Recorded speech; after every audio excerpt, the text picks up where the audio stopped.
One of the things that I've learned working with dying people from all different cultures and religions is that a near-death experience is culturally influenced.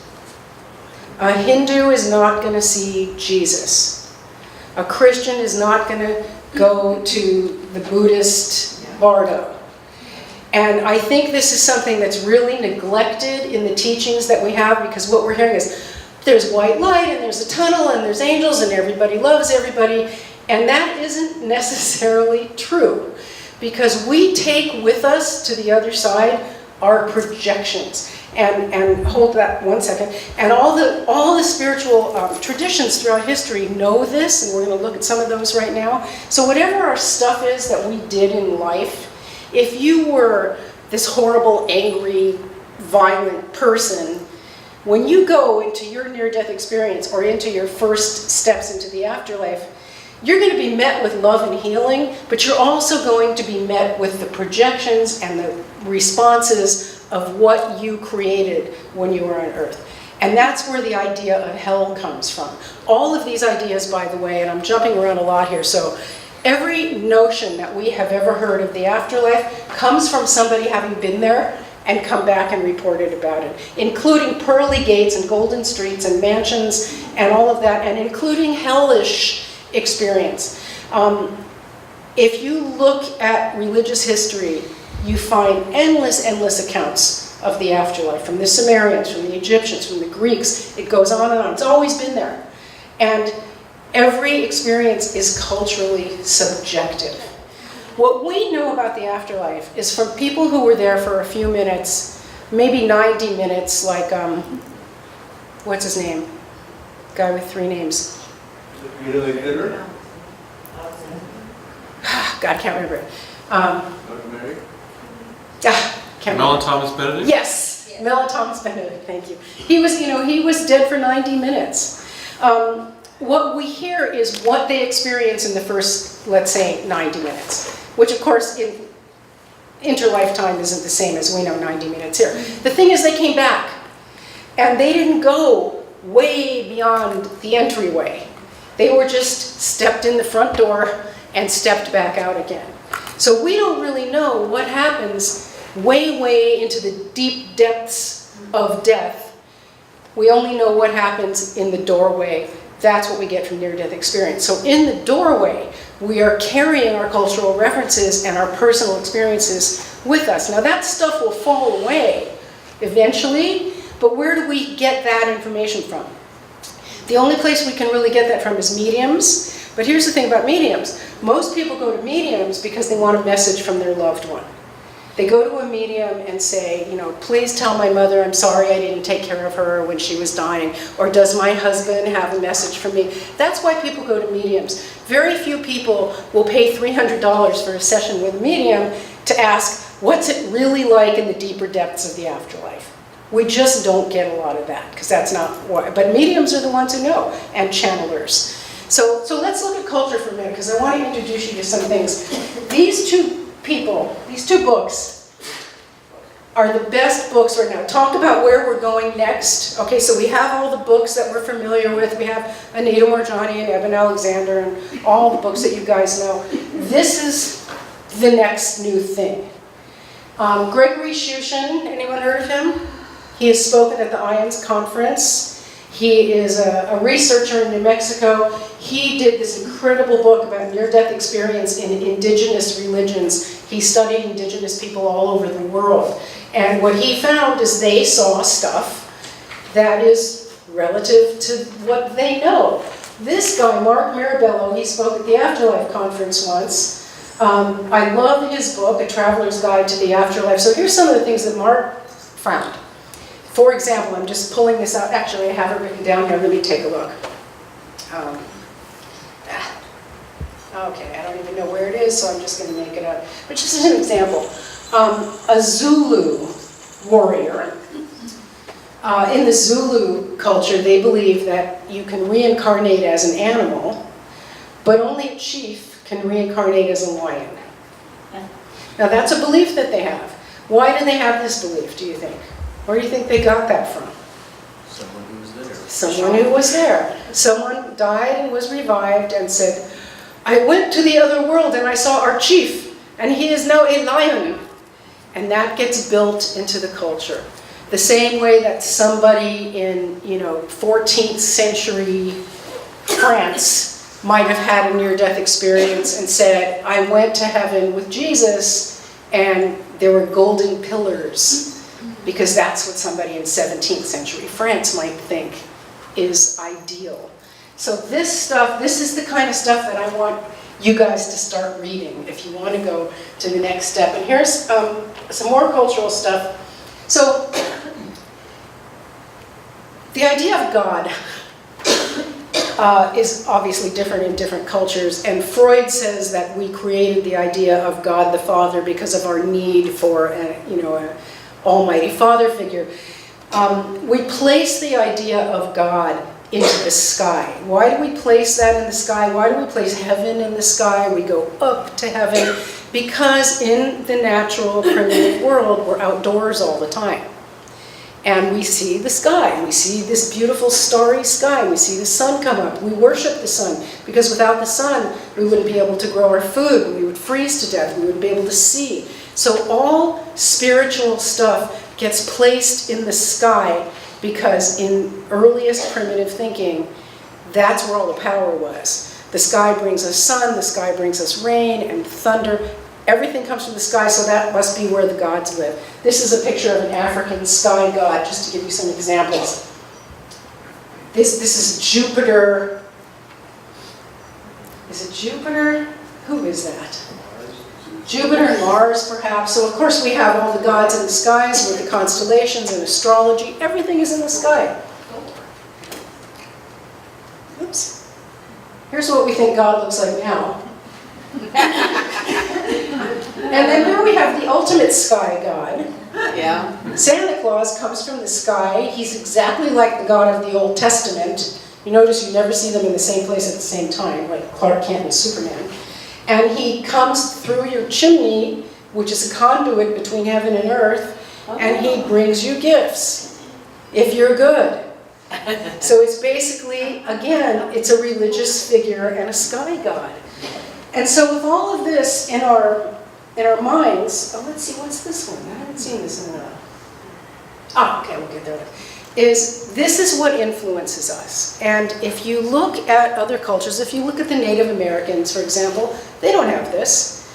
What they have is that and this is true of pagan traditions and Greek and Roman, many gods, and they come from different places. There's gods of the water, and gods of the sky, and gods of the sun, and gods of fertility, and gods of the squirrels.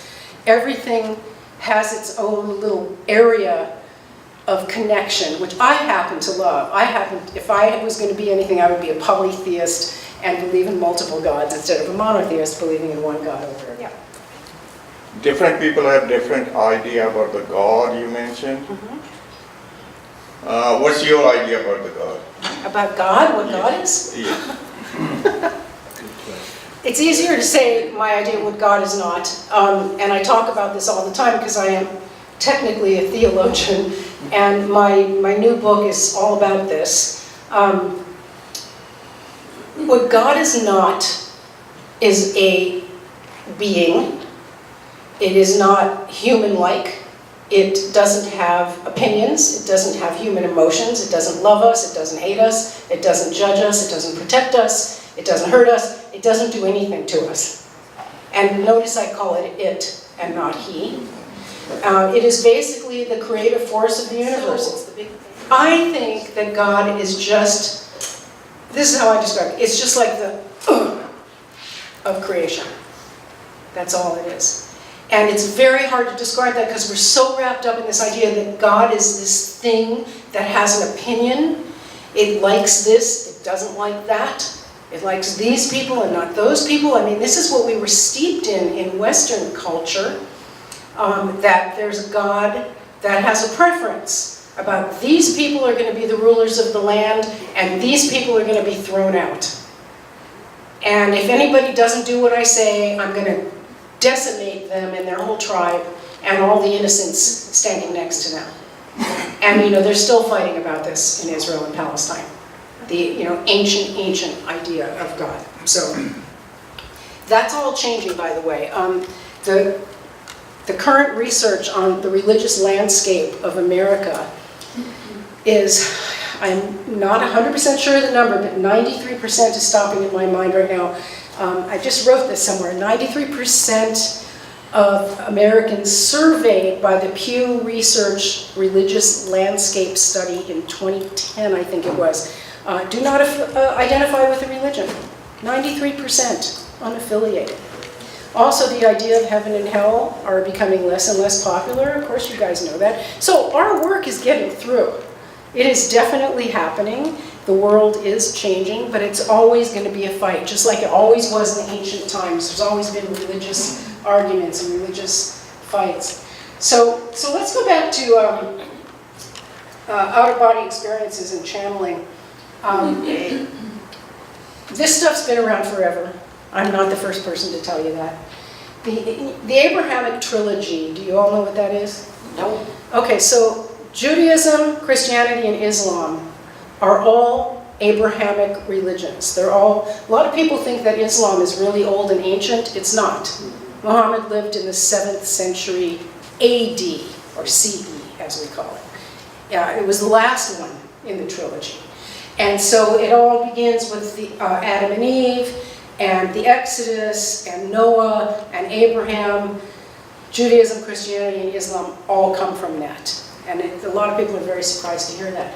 If you read the Bible, and if you also read the supporting documents, not in the official books of the Bible that we have, but the other documents that were written at the time that they used to validate the Bible stories or not validate them, this stuff was everywhere. What's the story of the talking donkey in the Hebrew Bible? Who knows that one? I can't remember. Somebody probably does. I mean, they're just everywhere. And I don't have time to do all of them, but they're all in here. And the reason that we make laws against something is because why? You're afraid of Scared. Why else? Control. Why else? Control. Because people have done that thing. Right? So you wouldn't make a law against walking on a red light if somebody at some point hadn't walked on a red light and caused an accident. And so there's all these laws in the Bible against talking to dead people and consulting with mediums and talking to angels, and only saints are supposed to do that, and only sages, and only Jesus and Moses and St. Paul are allowed to do that, and you're not, because people were doing it, and they had to put a stop to it. Yeah. In Sunday school and Hebrew school, they basically teach you the canon, which is, so the canon is, you've heard about the Dead Sea Scrolls, of course. And around the same time when they found the Dead Sea Scrolls, they also found a bunch of other scrolls, the Nag Hammadi find, they found in a jar in a cave in Egypt in 1948. And those were other books of the Christian scriptures. So they actually found the Hebrew scriptures and the Christian scriptures in two different places at more or less around the same time, which is kind of interesting. And what they found in the Christian scriptures were all these other books that were not included in the Bible. So the Bible as we know it, and there are some variations, are these books that were included because the 4 councils of bishops over a 200-year period had meetings and said, what are we going to include? Keep this, throw this out. Keep this, throw this out. And that's why we don't have the Gospel of Mary and the Proto-Evangelium of John and James. And I mean, that stuff exists, and it's amazing. If you have a chance to read it, you can find it on the internet. So what we're taught in Sunday school and Hebrew school is the official edited bar report of the scriptures. So of course you're not going to hear that. They're not going to tell you that. And why aren't they going to tell you that? Probably mostly because your teachers don't even know. So most of the priests and the rabbis and the Sunday school teachers and the pastors and the ministers actually don't even know this stuff. And if they do, they don't give it a lot of credence. Do you remember anybody, the Crystal Cathedral, Robert Schuller, remember that guy? Yeah. So someone asked him in an interview about the Nag Hammadi find, the Gnostic Gospels, they're called. And he said, I don't want to know about that. Matthew, Mark, Luke, and John are good enough for me. And that's what most of your teachers think. And that's why we don't get it. Again, sticking to the theme of this talk, where are we going to go next? Where are we going to go from here? Where we're going to go from here is to start learning this stuff ourselves so that we can teach our children and our students and our friends. So, I urge you to read some of these really amazing books about biblical analysis. And a couple of the good names that you're going to want to know are Bart Ehrman, Bart, B-A-R-T, Ehrman, E-H-R-M-A-N. He is probably the leading New Testament scholar in the world today, and he's just brilliant. He talks about how these books were written and how the stories were carried from one culture to another, from one language to another, from one political landscape to another, over hundreds and then thousands of years. And what we have is nothing close to the original story, like a game of telephone. He also talks about how people's political influences. So if you were writing a book about what we did here tonight, 30 years from now, how well would you remember everything I said? Not very well, right? And 30 years from now, and then you're going to tell her, and she's going to tell him, and it's going to go and go and go. And 1,000 years from now, what are people going to think about IANDS? Well, there was this group of people called IANDS, and they would get together and talk about near-death experiences. But over 1,000 years of spreading this around, nobody's going to really know what really happened at IANDS meetings. Of course, today's world is different because we have technology and we can record stuff in ways that they couldn't, but who knows if even the technology is going to last 1,000 years. Did you want to say something? I just wanted to ask for the name of the scrolls again, the Nagamati scrolls? It's, just look up Gnostic Gospels. Okay. And the Nag Hammadi, you can read the whole Nag Hammadi. It's N-A-G is the first word. And the second word, I don't have a blackboard, is H-A-M-M-A-D-I. A-D? A-D-I. Nag Hammadi. So this is what, they started finding this stuff in the 1940s, and it's still not mainstream information. This is what should be taught in Sunday school right now, but they won't do it because they're so, locked in to all this fearful stuff. Okay, let's see what's next here. Oh, here's something you guys will like. Okay, so are you familiar with Sam Parnia? Anybody? The Aware Project? He is kind of stepping into the shoes of where Raymond Moody once was. He is the leading new researcher on near-death experience. He's at Stony Brook, I think. And I can't remember his first book, but his second book is called Erasing Death. His name is Sam Parnia, P-A-R-N-I-A. You'll see him later. And he did this incredible research study where, okay, here's how he did it. You see these ceiling tiles here? So he went into the hospital and he took tiles like this and he would suspend them from the ceiling on wires about 4 inches below. You guys know this one? Yes. No. Some do. Yeah. No. And so, every fifth one was hanging 4 inches lower than the rest. And on top of that one was a picture of a shoe or a goat or a ball or an apple. Okay, so can you picture that? And the only way you can see the shoe or the apple is if you're up there looking at the top of this. And he put these all over the hospital, in the emergency room and in the ICU and all over for a year. Might have even been 2 years. And people who died and were resuscitated would come back and say, I was lifted out of my body and I could see the people working on me, and then I saw a ball. Or then I saw an apple. And so they were actually up there and they could actually see this. And so that was the beginning of his research. What he's doing now is trying to figure out why only 2% of people who are resuscitated come back with a story about being in another dimension.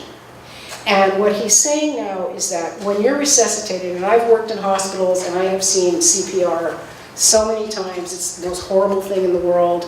Should never be done to anybody over 70, in my opinion. It kills part of your brain. Every time that you're resuscitated, you lose a whole bunch of brain cells. And Parnia is now saying that the cells that are lost in resuscitation are the ones in the memory part of the brain. And that's why they don't remember where they were when they were out of their body. But here is what I think is really happening. I'm sure he's right. But I took a class in my graduate program called Psychopathology and Diagnosis or something. And I wrote a paper about NDEs and the diagnostic criteria for mental disorders. And this is fascinating because the DSM is the Diagnostic and Statistical Manual of the American Psychological Association. So when you go to a therapist and they give you a diagnosis, they look it up in this book to see if you match all this criteria. So here's what it looks like. I don't know if you can see this. How much a near-death experience matches the diagnostic criteria for schizoid affective disorder, schizophrenia, and all this other. Here's the first one. A sense of separation from the physical body. Schizophrenic, depersonalization disorder, sense of split self with one part observing and another participating. So when you're in the hospital and you tell them that you had this experience, they're going to send you to the psych ward. Here's another one. Can I butt in? Sorry. Sure. That grabbed me, that previous slide. A sense of a detachment from one's physical body. That kind of is not what I hear from people who've had NDEs. It's an actual experience, not a sense. This is how the DSM is describing it. So I'm just pointing out the DSM has its own biases. It totally does, because the DSM is trying to prove that you're mentally whacked. Yeah. Right? That's because they want to sell pharmaceuticals. What's the disorder? What's the disorder that that's describing? It's multiple disorders. It could be a number of things. Schizoid affective disorder, I can't really remember, schizophrenia in general, there's a whole bunch of them. You can look it up. I probably should have written them all down here. Okay, so here's another one. Enhanced cognitive abilities and intensification of feelings. Delusions of grandiosity. Narcissism. There's another disorder for you. Sociopathy. All of that. So this is how they see it. And this is why, there's another one. A cosmic encounter with light, God, or other manifestations of great ontological significance, a recall of past lives. And they call it bizarre delusions. Defined as clearly implausible and not understandable to same culture peers. Now that's really important. Same culture peers. So if you're a white man in America and you have this experience, other white men in America in the medical establishment, those are your same culture peers. They're not going to understand this. But if you tell this to a Native American or a shaman in a cave in Tibet, they're going to totally understand it. They're not your same culture peers. So that's how they define it. It's pretty fascinating, isn't it? And this is why people don't report their NDEs. Here's another one. Non-ordinary realm inhabited by post-mortem others, that means dead people, including relatives, friends, animals, and, quote, beings of light, and, we'll just call it hallucinations. And all this stuff on the right-hand side of the column, when you're in the hospital and you tell this, they're writing it down, and they will send you for a psych evaluation. So people are afraid of that, and they don't tell. So that's why I think a big part of that 2% number is so low, because people, and how many NDE stories have you heard of people who had an NDE 30, 40 years ago and didn't tell it until last year? That's really super common. Peter? Yeah, sorry, hi there. It seems to me that the NDE is an experience that happens, like if you're in a hospital, that's happening kind of almost a once in a lifetime kind of experience, whereas the DSM is talking about perhaps somebody who's having visual hallucinations all the time. Mm-hmm. So I feel like you're not talking about that, right? I mean, this is an argument for why people aren't sharing their NDEs, but I also feel like the DSM is categorizing the type of person who's having that experience all the time, not associated with a medical event or something. that's true, and they give criteria for that too, like how many times a week or how many times a year does the person have this experience. And if it's very isolated, then it's called a psychotic episode. And a lot of us do have these experiences all the time. I have these experiences all the time. You know, in meditation, in dreams, you know, so a lot of us are, I mean, if someone was asking me, you know, do I encounter this on a regular basis? Absolutely. How many of you do? All the time. So I guess we're all psychotic, you know. I know, but I'm sorry to keep No, it's fine. But those aren't preventing you from, say, showing up to work or doing your taxes or things like that. I think, and not to over-protect the medical community, but I don't see those as the same thing. Right, and the DSM adjusts for that, because it's not just these, but these are the criteria you look for, and then there's sub-criteria. And the sub-criteria is, you know, does it affect your functioning? Are you having somatic symptoms? So this is, we're just looking at the top layer of it. Yeah. I just want to say, if I was having these things happen and I had no context for understanding it, and people were telling me that they thought I might be crazy, it would definitely interfere with my ability to work. Good point. That's true.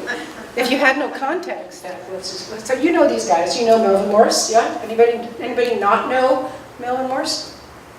Okay, just briefly, he was a pediatrician in the 70s who worked in the emergency room, resuscitated very, very young children, like under 5.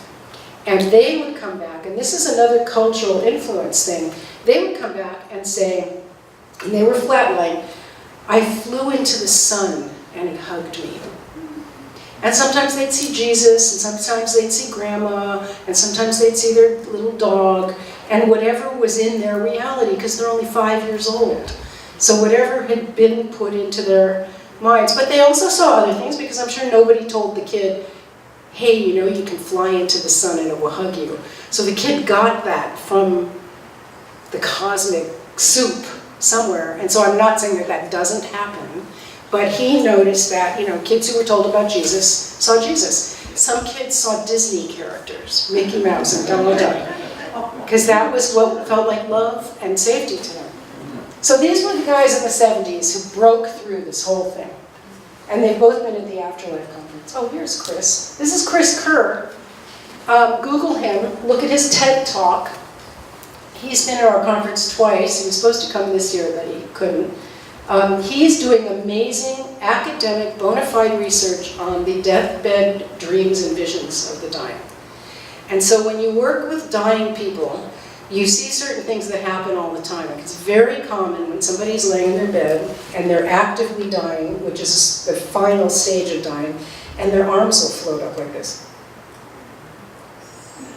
And if they're able to describe this experience, what they're seeing is that a loved one is coming and reaching out and lifting them out. It's very, very common. So here's this guy at Hospice Buffalo, you know, mainstream MD, just like Sam Carnia, that's actually doing this work. So back to the theme of tonight's talk, like where do we go from here? This is where we're going.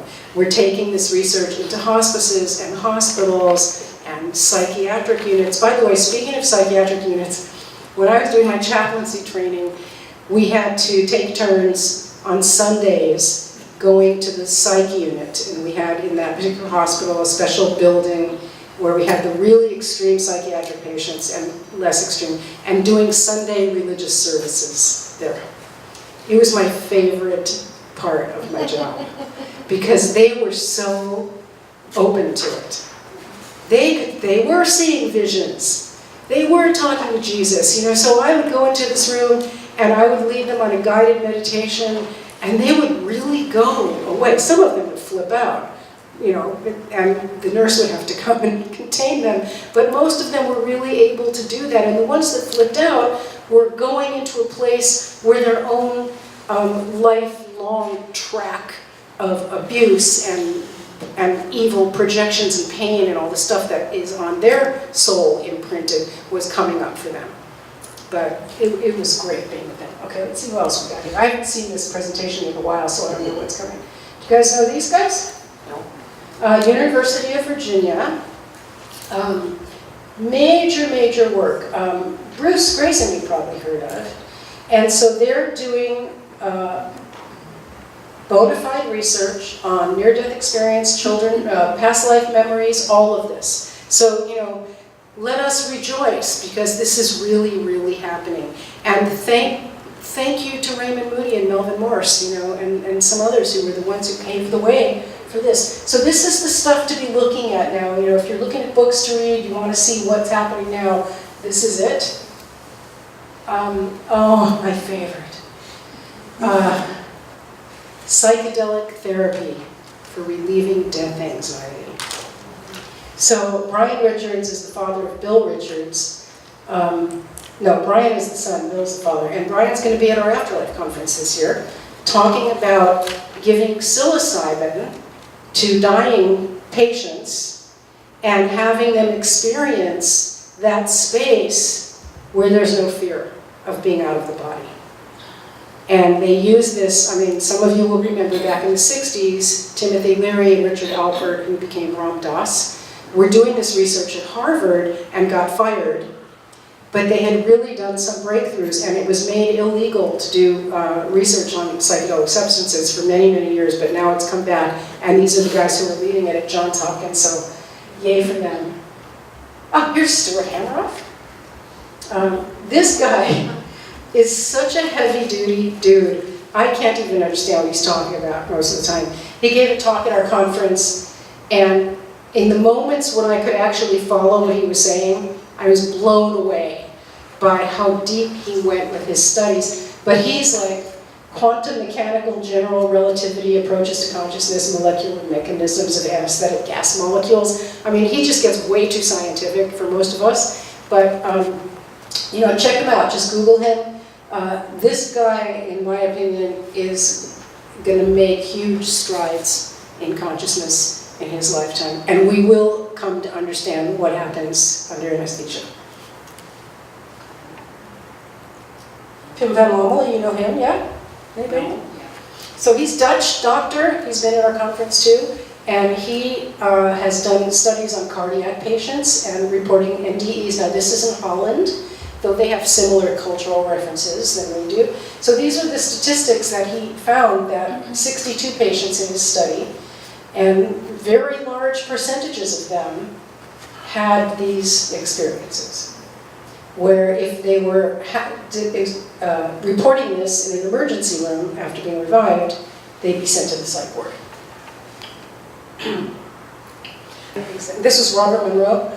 Yeah, have you done his hemisync meditations? So Robert Monroe is a guy who in the 70s laid down to take a nap one day and had an out-of-body experience and flew away out of his house and said, well, that was kind of interesting. And so then he kept trying to duplicate that or replicate that, and he did. And he ended up being this very famous out-of-body journey guy. His first book was called Journeys Out of the Body, and now he has the Robert Monroe Institute where they teach people this, and you can go there for a 7-day workshop, and you sleep in this little pod, and you listen to these recordings of guided meditations, and they take you on amazing journeys. I've never been there to the pod, but I have the recordings, and I've listened to them, and they really do take you away. They're amazing. And Michael Newton, he's the guy who came up with the term interlife. We do not have an afterlife, because that suggests that there's only one. This is the one, and then there's after. The interlife is the life between lives. And so he does regression therapy. Speaking of regression therapy, I don't want to forget this. I've got a bunch of flyers over here. Next month, there's a workshop in Sebastopol with my friend Linda Backman, who is a regression therapist, Dr. Linda Backman, and we're doing a day-long workshop on grief and past life trauma. So if any of you guys have some grief issues that you want to work with, and you think it might be tied to something in a past life, check that out. Okay, that was my little commercial. Okay, Kenneth Ring, you've heard of him. Again, and this is the one where they discovered that blind people could see in their NDEs. That's pretty amazing. So, this work, you're not going to see these guys on Oprah on unfortunately. But it is coming into the mainstream. And here's Sampania again. So that study that he did with the ceiling things was 2,060 patients in the United Kingdom, USA, and Austria. Very big study. Any thoughts, questions about any of this? What were the results of the study? Well, that's what he found, is that that was the one where that the people were seeing the objects painted on top of. And I thought very few people reported any of the objects up there. Well, that's where he came up with this thing that only 2% of the people reported it. Mm-hmm. So that's what, in his next book that he's beginning to work on, is to try to figure out why. Like, what is happening to the brain that we aren't remembering this? Another thing that he came up with is, he says we shouldn't call it near-death experience anymore. It's after-death experience. And how many times have you heard someone say, oh, I was in Hawaii and my car crashed and I had a near-death experience, which means they, got hurt and they almost died. That's not what a near-death experience is. So we really do need to change the language and call it an after-death experience. So that, because, many of us have almost died. Wave and Dean back there. Besides yourself, where's all the women?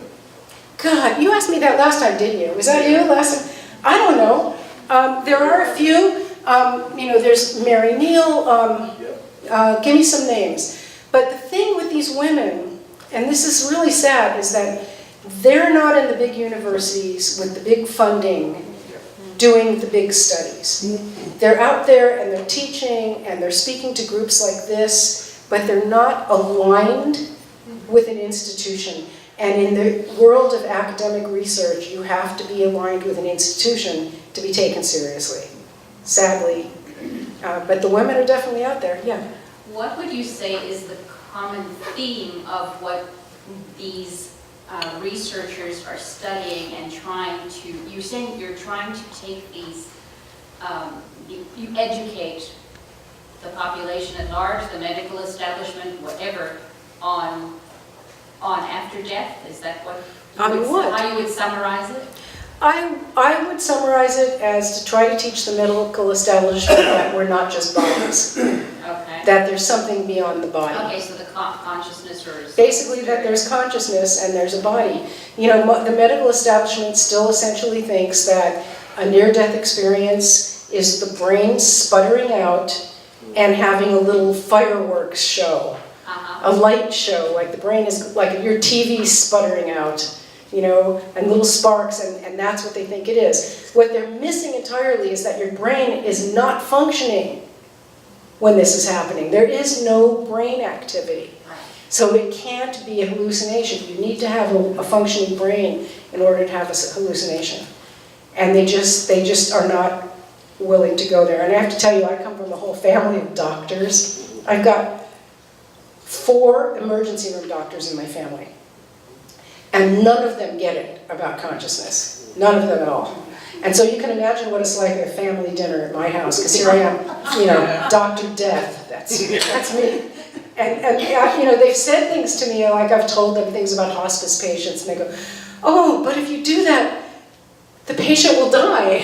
And I'm like, yeah, that's the idea. We're trying to help that patient die. They don't get it at all. It's very sad. And many of the doctors that I work with, Karen Wyatt is a really wonderful doctor who does incredible work. There's one woman for you. Again, not affiliated, so she doesn't get the cred.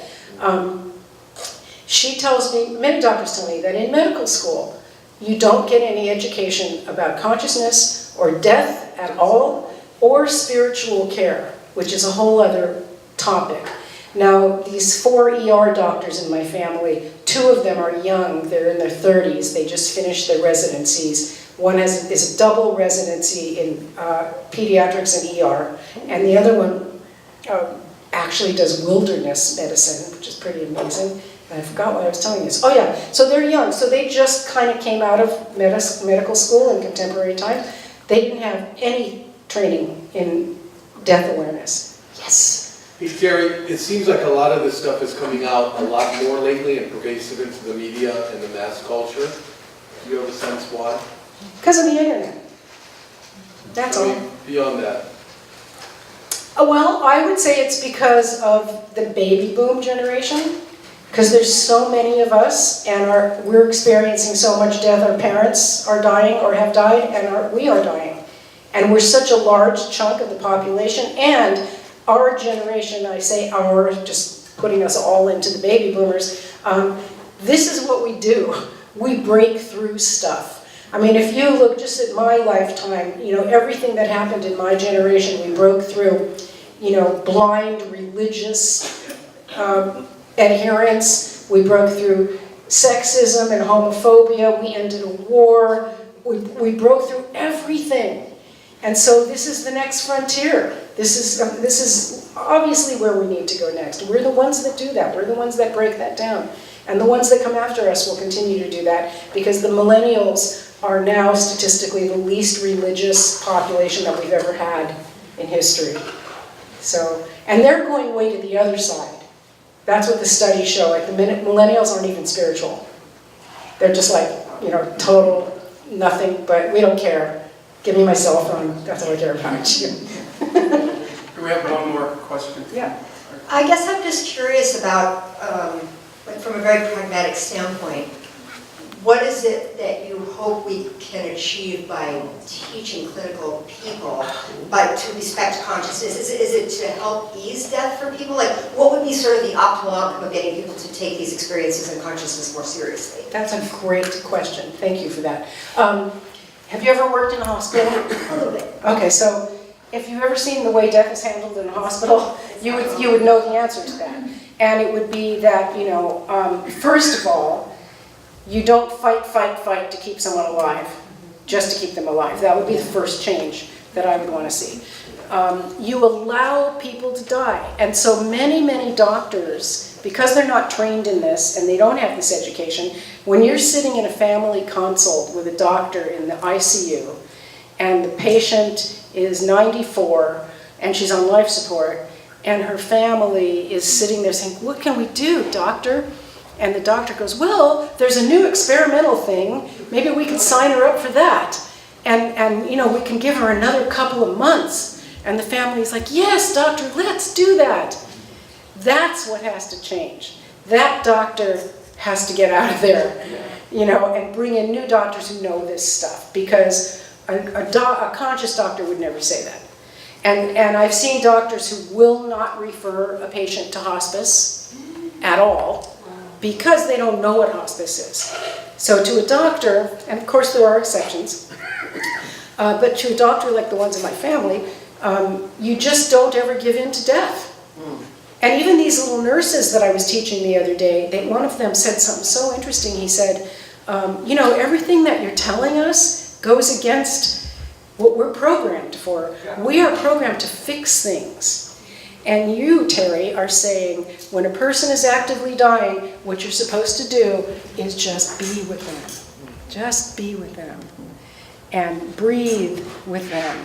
And maybe play some music that they like. And be with them as they die. And the nurses are saying, we can't do that. We have to fix it. We have to find a solution for this problem.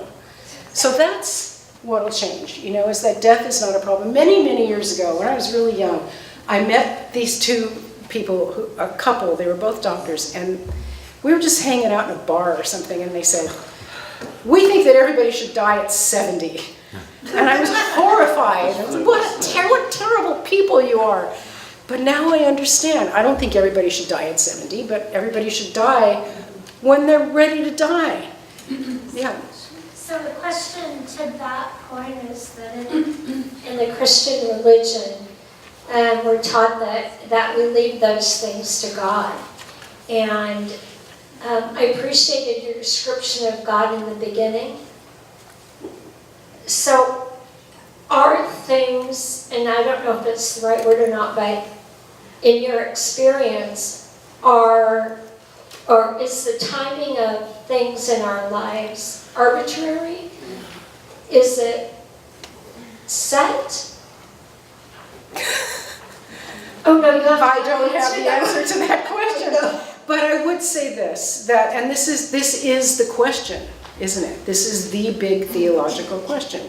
What is God? Why do things happen the way they do? How much should we control and how much should we let go? Okay, so let's make up a scenario. So Mr. Smith has 4th stage lung cancer. So he goes to the hospital and he's 90. And so they can do all these interventions, or he could say, well, it's my time and I'll let God take it. But which of these things is God? Are the interventions not also God? The fact that we have technology that can keep a 90-year-old person alive, that is also God. So we don't know, because that's not really what God is. That's not really how it works. Yeah. Oh, sorry. I want to mention a woman who came and spoke here some years ago, and she is Julia Asante, and she has a book, the one I'm familiar with. She probably has more than one.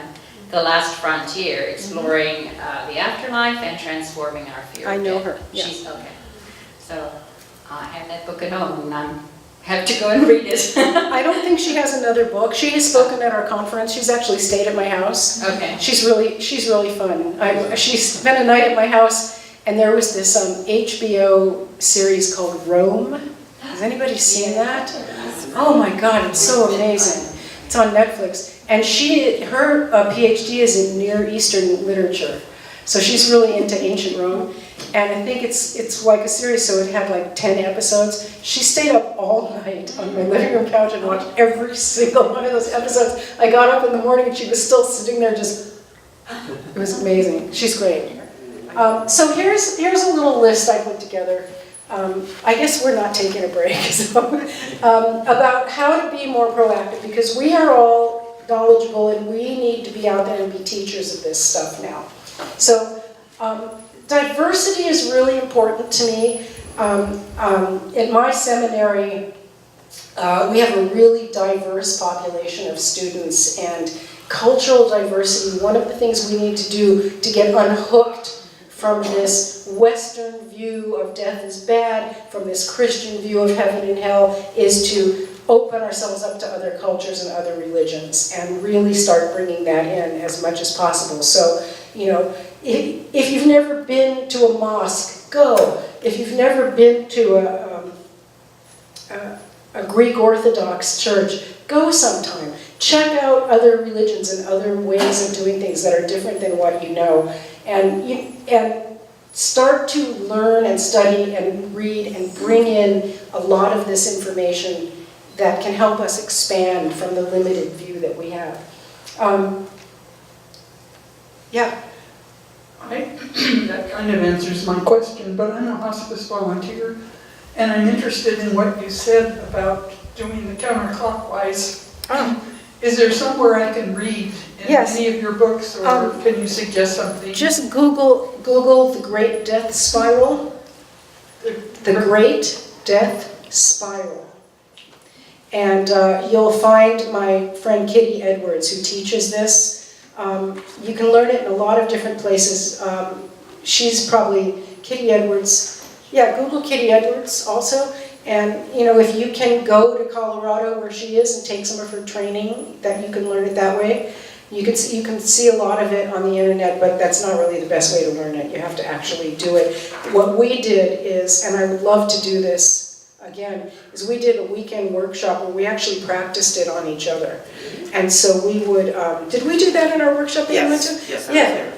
That's right, because that was the conscious dying workshop, yeah. And we put ourselves into little groups where we pretended we were each other's family members. So like, you're my father, and you're my husband, and you're my son, and I'm on the deathbed, and we're all role-playing about what would you say to me, what would I say to you, and then we actually open the chakras and take the person out. It's really amazing. So you can do that with Kitty Edwards. I've also done Reiki. Is that good, or is that? Reiki's great. And Reiki's very accepted in hospice now. They do. Kaiser Hospice offers it to patients. Yes, they do. So, it's creeping in. It's getting in the door. They would never accept the death spiral. You can't do that. I used to do that on patients secretly. And, because I couldn't stand over a patient with my rattle, and do this. So I would just sit there with the patient and mentally do it and open up their chakras. They would have kicked me out in a minute. So, if you're interested in really seeing what it's like when someone dies, be a hospice volunteer. It's the most incredible thing in the world. It's so beautiful. I mean, not everybody can do it, but if you have some time and you really want to get knowledgeable about this is what to do. There's a lot of good studying you can do, like Kitty Edwards and the Death Spiral is one of them. Richard Grove's Sacred Art of Dying, Google him, he's excellent. And HFA is Hospice Foundation of America. They have online seminars, they're not very expensive, like $35. There's a lot of really good training out there. So what I try to say to everybody is, it's great to read the popular books, the Anita Morjani and Eben Alexander, but I say go a little deeper. Go beyond that level into a little more academic theory and case studies. And if you are interested in really getting involved, number 5, get a credential of some sort. There's all kinds of stuff that you can do. You can get trained as a death doula. You can get certified in thanatology, which will get you in the door. If you have a degree, a bachelor's degree already, you can do a lot of these things. If you wanted to learn about chaplaincy, you could do a unit of clinical pastoral education, CPE, for some clinical experience. I mean, I'm making it sound like it's really easy to get into these programs. It's not. It's a lot of work, and you need letters of recommendation and all kinds of stuff. But if you really wanted, when I started, I didn't have anything. I just started with nothing. I didn't have any education. I didn't have any letters of recommendation. I just wanted to do it. So you can too. One more quick one. Yeah. This is another quick one about hospice. I'm getting them to use threshold choir. I think you mentioned music. Oh, and yeah. They're going to see if we can get threshold choir to go to visit hospice patients. You don't know what that is. I'm sure you can. Yeah. Yeah, they'll go and wherever you want them to go. They'll show up. Yeah. Oh, that's so great. All right, let's see. Do I have anything else? Let me take a look.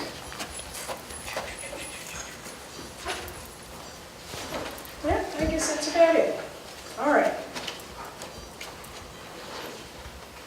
Okay. I think that's about all I got. Any other questions or thoughts?